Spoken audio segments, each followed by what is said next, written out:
రేవంత్ రెడ్డి గారి మోసాలు ఘోరాలు ఎట్లున్నాయి, ఎంత పెద్దగా ఉన్నాయి అంటే చెప్తే రామాయణం అంట, వింటే మహాభారతం అంతున్నాయి. ఎక్కడ మొదలుపెట్టినా ఎక్కడ ఎండ్ చేసినా మొదలుపెట్టుడే ఉంటుంది, కానీ అంతం అనేది ఉండదు. రేవంత్ రెడ్డి గారు చేసేటటువంటి మోసాలు ఘోరాలకు ఇందాక తను చాలా వివరంగా చెప్పిండ్రు. ఏంటిది అంటే 99 రోజుల ప్రణాళిక అని పెట్టుకున్నారు. మరి 99 రోజుల ప్రణాళిక లోపల ఎవరు పాల్గొంటుండ్రు? ప్రజలు ఎవరన్నా వచ్చి స్వచ్ఛందంగా పాల్గొంటుండ్రా? అధికారులనేమో బలవంతం మీద మీరు అడిగి పట్టుకపోతుండ్రు, మిగిలింది మీ నాయకులు కార్యకర్తలు. ఇప్పుడు ఇందాక పొంగులేటి గారు ఇది విషయం చెప్పిండ్రు కదా, పాపం అక్కడ కూడా ఏం జరిగినట్టుంది అంటే ఒక కాంగ్రెస్ కార్యకర్తకు ఇల్లు ఇచ్చిండ్రు, ఆమె మంచిగా ఉన్నా కానీ ఇల్లు ఇచ్చిండ్రు, పేదామె కాదు ఇచ్చిండ్రు. ఆడికి వచ్చి మిమ్మల్ని ఏదో చెప్పమని చెప్పి తయారు చేసి తీసుకొచ్చిండ్రు. ఆమె మర్చిపోయి ధన్యవాదాలు చెప్పిపోతుంటే అనవసరంగా ఏం చేసింది అనేది రేవంత్ రెడ్డి గారు తప్పు చేస్తే ఈజీగా దొరుకుతారు చూడు. వాళ్ళ కార్యవర్గం కూడా వాళ్ళ మంత్రులకు కూడా గట్టిగా ఉంది, ఆయననే దొరికిపోతుండ అన్నట్టు. ఎటువంటి వాళ్లకు ఇందిరమ్మ ఇండ్లు ఇచ్చిండ్రు అనడానికి ఈ ప్రణాళిక లోపల మీరు ఏం చెప్పేది ఉండే? ఈ 99 రోజుల ప్రోగ్రాం లోపల అంటే కేసీఆర్ గారు పెట్టినటువంటి పథకాలను మేము ఏ విధంగా ముందుకు తీసుకుపోతున్నాము, మేము ఏమేమి కొత్త పథకాలు పెట్టినామని చెప్తే ప్రజలు బాగుండేది, ప్రజలకు మంచిగా ఉంటుండే. మీరు కేసీఆర్ గారు పెట్టినటువంటి పథకాలను కొనసాగించనికే చేతనైతే లేదు, కొత్త పథకాలు ఏడికెళ్ళి పెడతారు మీరు? ఇంకా మచ్చుకు ఒక ఉదాహరణ చెప్తా. అరే, గర్భవతులు ఉన్నటువంటి వాళ్లకు కేసీఆర్ న్యూట్రిషన్ కిట్ ఇచ్చి కాన్పైన తర్వాత కేసీఆర్ కిట్ ఇచ్చేటటువంటి తల్లికి పిల్లకు దాంట్లో పిల్లలకు ఉండేటటువంటి సామాన్లు కూడా ఎత్తేసినటువంటి దొంగ రేవంత్ రెడ్డి గాదాన్ని కూడా బంద్ చేస్తాడా? ఆయన ఇవ్వడానికి చెప్తే సిగ్గుపోతుంది. పిల్లలకి ఇచ్చేటటువంటి కిట్లు గౌటికి ఎంత ధర అవుతుంది, ఎంత కాస్ట్ అవుతుంది? గాదాన్ని కూడా ఎందుకంటే ఆ కిట్టుని ఇట్లా కొనసాగిస్తే కేసీఆర్ గారి పేరు వస్తుంది. నువ్వు కావాలనుకుంటే కేసీఆర్ అనేటటువంటి పేరు తీసి ఏ రేవంత్ రెడ్డి పెట్టుకో, అదే కిట్టుకు కావాలంటే 4 సామాన్లు ఎక్కువ పెట్టు దాంట్లో, లేకపోతే ఏ రాహుల్ కిట్ అని పెట్టు, ప్రియాంక కిట్ అని పెట్టు, లేకపోతే సోనియమ్మ కిట్ అని పెట్టు. నేను ఎవడొద్దు అంటున్నాడు, కిట్ ఇస్తే మంచిగుండు కదా. చర్చ గిది జరగాల. గాదాన్ని పక్కన పెట్టి ఇప్పుడు హోంశాఖ నీ దగ్గరనే ఉంది, విద్యాశాఖ నీ దగ్గరనే ఉంది, మున్సిపల్ శాఖ నీ దగ్గరనే ఉంది. మా వికారాబాద్ సంగతే చెప్తా. దోమలకు మందు కొట్టేటటువంటి దిక్కు లేదు. పల్లె ప్రగతి పట్టణ ప్రగతి కేసీఆర్ గారు ఉండంగా మంచిగా నిధులిచ్చి విధులు చెప్పి పని చేపిస్తుంటే కేసీఆర్ గారు నీకు ఒక్క పైసా నిధులు ఇవ్వవు. విధులు ఏం చేయాలనో అధికారులకు తెలియదు, నీకు తెలియదు. దాని మీద నీవు ఎప్పుడు సమీక్ష జరిపినటువంటి పాపాన కూడా పోవు. మొన్నటికి మొన్న నిన్నని అనుకుంటా నాకు తెలిసి సోషల్ మీడియాలో ఒకటి వచ్చింది మా వికారం వల్ల. ఏంటంటే దోమలు బాగా పెరిగిపోయినాయి, ఆ డ్రైనేజీలు ఎవ్వరు తీయట్లేదని చెప్పి ప్రజలంతా గగ్గోలు పెడితే ఆ మోరీలు తీసి దాంట్లో వారం 10 రోజులు అక్కడనే పెట్టిండ్రు. ఆ ఎత్తేసినటువంటిది ఒక మహిళ నడుచుకుంటూ పోయి ఆ మోరీలో పడ్డది నిన్ననో మొన్ననో. అంటే మీ దౌర్భాగ్యమైనటువంటి పాలన ఏ విధంగా ఉంది అనడానికి మచ్చుకు ఒక ఉదాహరణ ఇది. ఇది నీ మున్సిపల్ శాఖకు సంబంధించినటువంటిది. పల్లెలు తీసుకుంటే ఇంకా చాలా దారుణంగా ఉన్నాయి. కేసీఆర్ గారేమో ప్రతిరోజు చెత్తను తీసుకుపోనికే ట్రాక్టర్ పెట్టి మంచినీళ్ళు ఇచ్చేవని చేస్తే ఇప్పుడు చాలా గ్రామాల లోపల ట్రాక్టర్లన్నీ డీజిల్ లేక మూలకు పడ్డాయి. అక్కడక్కడ కొంతమంది సర్పంచులు, ఇప్పుడు కొత్తగా అయినటువంటి సర్పంచులు కావచ్చు, లేకపోతే సెక్రటరీలు కావచ్చు, వాళ్ళ సొంత డబ్బులు పెట్టుకొని కొన్ని పనులు చేయించుకుంటున్నారు. సర్కారు ఇప్పుడు వాళ్ళకు మస్తు పైసలు బాకీ ఉన్నది, గవి ఇచ్చేటటువంటి దిక్కులే దివానా లేదు. ఇక సర్పంచులు అంటే గుర్తొచ్చింది, గతం లోపల ఉన్నటువంటి బిల్లులు చాలా పెండింగ్ ఉన్నాయి ఇయ్యమని చెప్పి 2.5 సంవత్సరాల నుంచి పాత సర్పంచులు అందరూ కూడా మొత్తుకుంటే రేవంత్ రెడ్డి గారి సర్కారుకు చీమ గుట్టినట్టు కూడా లేదు. కొత్త సర్పంచులు వచ్చి కూడా మళ్ళీ మస్తు రోజులే, పాత సర్పంచుల బాకీలు అన్నీ అట్లే ఉన్నాయి. నీ మున్సిపల్ శాఖ తీసుకుంటే అట్లుంది.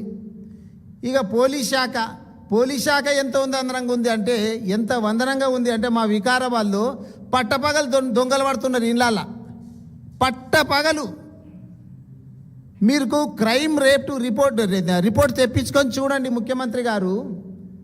పట్టపగలు దొంగలు పడుతున్నారు అంటే మీ పోలీస్ శాఖ ఏం చేస్తున్నది, పోలీస్ శాఖను నిర్వహిస్తున్నటువంటి నువ్వేం చేస్తున్నావు ఒక్కసారి ఆలోచన చేస్తే బాగుంటుంది కదా. ఇక నువ్వు నిర్వర్తిస్తున్నటువంటి శాఖ ఇంకొకటి ఘనమైనటువంటి విద్యాశాఖ ఒక వెలుగుతున్నది ఇప్పుడు తెలంగాణ లోపల. ఎక్కడంటే రోడ్ల మీద వెలుగుతున్నది విద్యాశాఖ.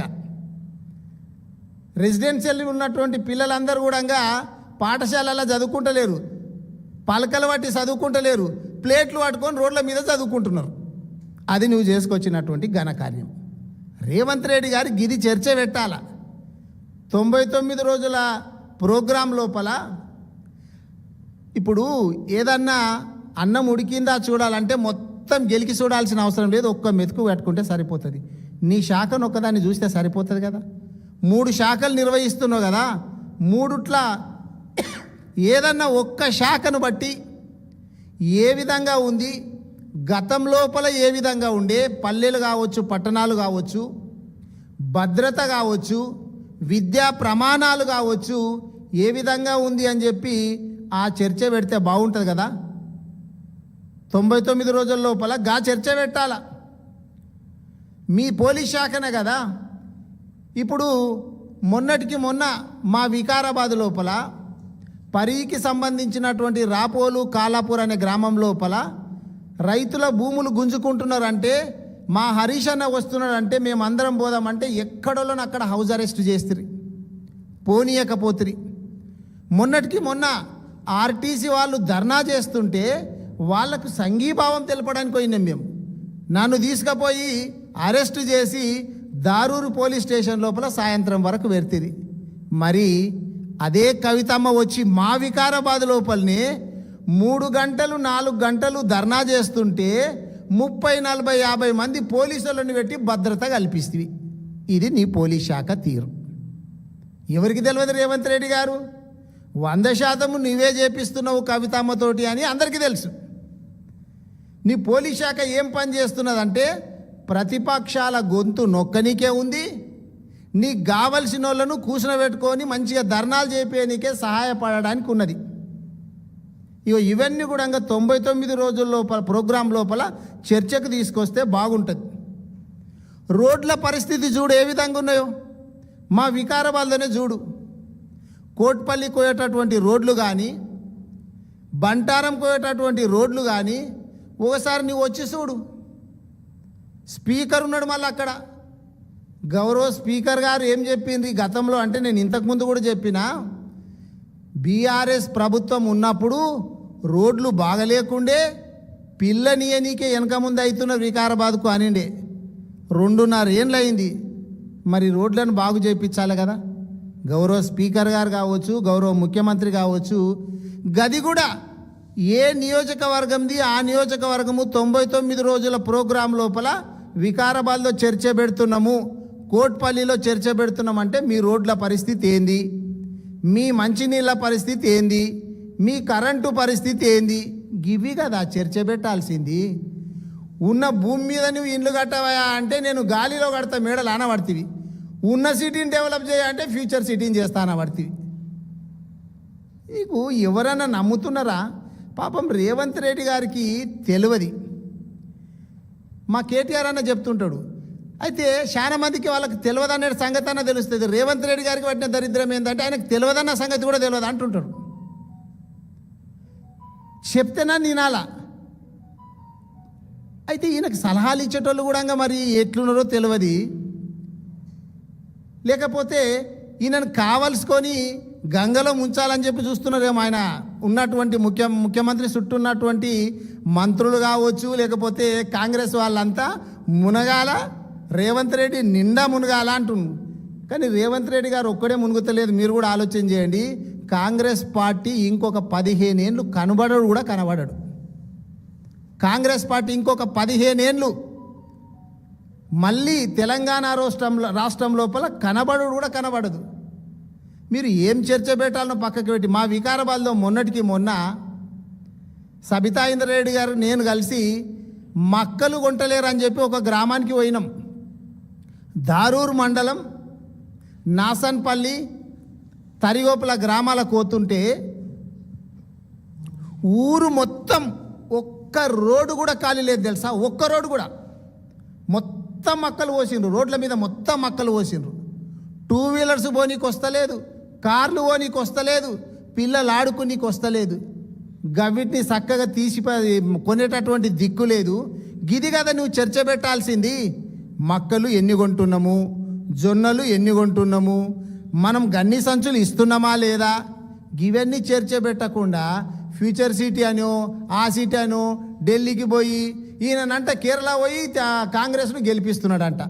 రేవంత్ రెడ్డి వల్ల అక్కడ కాంగ్రెస్ హస్తగతం అవుతున్నదంట అక్కడ గవర్నమెంట్. మరి ఈయననే పోయినందుకు గెలిస్తే పోయినటువంటి రాహుల్ గాంధీకి ఏం శాత కాలేదా, ప్రియాంక గాంధీకి ఏం శాత కాలేదా, కేరళలో ఉన్నటువంటి కాంగ్రెస్ క్యాడర్కి ఎవరికి శాత కాలేదా? రేవంత్ రెడ్డి చాలా ధీరుడు శూరుడు అని చెప్పి ఈయన పోయి గెలిపించుకొస్తున్నాడా? చెప్పుకునికే సిగ్గాన్ని ఉండాలి కొంచెమన్నా. ఏమనుకుంటారు జనాలకి ఇట్లా చెప్తేనే ఏదన్నా ఆలోచన చేయాలి కదా. ఇప్పుడు గ్రామాల లోపల పిఎస్సిఎస్లు అని ఉంటాయి. పిఎస్సిఎస్లను అన్నింటినీ కూడా నామినేట్ చేయాలని చెప్పి నువ్వు ప్లాన్ చేస్తేవి. పిఎస్సిఎస్లలో ఉండేటటువంటి చైర్మన్ కావచ్చు, వైస్ చైర్మన్ కావచ్చు, లేకపోతే డైరెక్టర్లు కావచ్చు, ఎవరుంటారు? స్వయాన రైతులు ఉంటారు. రైతులతోటి ఎన్నికలను ఎదుర్కొనేటటువంటి ధైర్యం రేవంత్ రెడ్డి గారికి లేక ఇప్పుడు పిఎస్సిఎస్లకు సంబంధించినటువంటి ఎలక్షన్లకి ఇట్లా పెడితే కాంగ్రెస్ ఘోరంగా దెబ్బతింటుంది, ఇజ్జత్ పోతుంది అనేటటువంటి ఉద్దేశం చేత నువ్వు నామినేట్ చేయాలనుకుంటే హైకోర్టు నీకు చుక్కెదురు చేసింది. నీ ఇజ్జత్ వాయన. మొన్నటికి మొన్న కేసీఆర్ గారు పెట్టిన ప్రాంతంలోనే మీటింగ్ పెడతా, అదే రోజు మీటింగ్ పెడతా, అదే సమయానికి మీటింగ్ పెడతా అంటే నీ ఇజ్జత్ వాయడ. నిన్ను ఎంతమంది చూసినో తెలిసే జనాలకు, కేసీఆర్ గారిని ఎంతమంది చూసినో తెలిసే. ఇగో ఇప్పుడు మళ్ళా మీరు ఇచ్చినటువంటి డిక్లరేషన్ల మీద మేము పోరాటం చేయాలనేటటువంటి ఉద్దేశం చేత ఈ 6th రోజు వరంగల్ లోపల రైతులకు సంబంధించినటువంటి ఒక సమావేశం పెట్టినాం. మేము 6th రోజు మేము పెట్టినామంటే మళ్ళీ భయపడి 5, 6, 7 తారీఖులలో ఈయన ఒకటి పెట్టినట్టు రైతులకు సంబంధించింది. ఆ తుమ్మలను పంపిస్తాడంట, మళ్ళీ ఆడ ఇజ్జత్ తీసేసుకునికి. రేవంత్ రెడ్డి గారు నేను మొన్న ఒకసారి మా వికారాబాద్లో చెప్పింది, ఒక సినిమా లోపల బ్రహ్మానందం గారిది పాత్ర ఏంటంటే ఏం దొంగతనం చేసినా వెంటనే దొరికిపోయేటటువంటి పాత్ర రేవంత్ రెడ్డి గారు, అక్కడ బ్రహ్మానందంది. రేవంత్ రెడ్డి గారిది ఏంటంటే ఏం తప్పు చేసినా కానీ ఇజ్జత్ తీసేసుకొని వెంటనే దొరికిపోయేది రేవంత్ రెడ్డి గారిది. మొన్న దొరికిపోతేవి, రేపు కూడా దొరికిపోతావు. రేపు రాబోయేటటువంటి రోజుల లోపల నీకు దమ్ము ధైర్యం ఉంటే గ్రామీణ ప్రాంతాల్లో ఉండేటటువంటి ఎంపీటీసీ జెడ్పీటీసీ ఎలక్షన్లు పెట్టు. నీ సత్తా ఏందో తెలుస్తుంది కదా. గది పెట్టనీకే దమ్ము లేదు, ధైర్యం లేదు. ఉట్టి అనే డబ్బా కొట్టుకునికే ఏదన్నా ప్రోగ్రాంకు అక్కడక్కడ కేటీఆర్ గారినో హరీష్ రావు గారినో ఎవరన్నా పిలిస్తే, ప్రైవేట్ వ్యక్తులు ఏదైనా మీటింగ్కి పెడితే వాళ్ళని బ్లాక్మెయిల్ చేస్తాడు. నువ్వు వాళ్ళని ఎట్లా పిలుస్తున్నావు అని చెప్పి. అంటే నీ ఐడెంటిటీ క్రైసిస్ అనేది ఏ విధంగా ఉంది రేవంత్ రెడ్డి గారికి అనేది చాలా క్లియర్గా తెలుస్తుంది. ఇప్పటికైనా కానీ రేవంత్ రెడ్డి గారిని, కాంగ్రెస్ వాళ్ళని నేను కోరేది ఏంటంటే ప్రజాపాలన కాదు, ఇది రాక్షస పాలన. రాక్షసులు అందరూ ఏం చేసుకుంటారంటే ఎంతమంది పీనుగులను తీసుకొచ్చుకున్నాము, ఎంతమందిని తిన్నాము అన్నట్లు మీరు ఈ ప్రజాపాలన అనేటటువంటి రాక్షస పాలన ఆడ ప్రోగ్రాం 99 రోజుల ప్రోగ్రాం పెట్టి ఎంత దోసుకున్నావు, నువ్వెంత దోసుకున్నావు, నేనెంత దోసుకున్నా, మన కార్యకర్తలకు ఏమేం పెడుతున్నాము, ప్రజల్ని ఏ విధంగా లూటీ చేస్తున్నాం అనేటటువంటి కార్యక్రమం పెట్టింది రేవంత్ రెడ్డి గారు అని చెప్పి తెలియజేస్తూ సెలవు.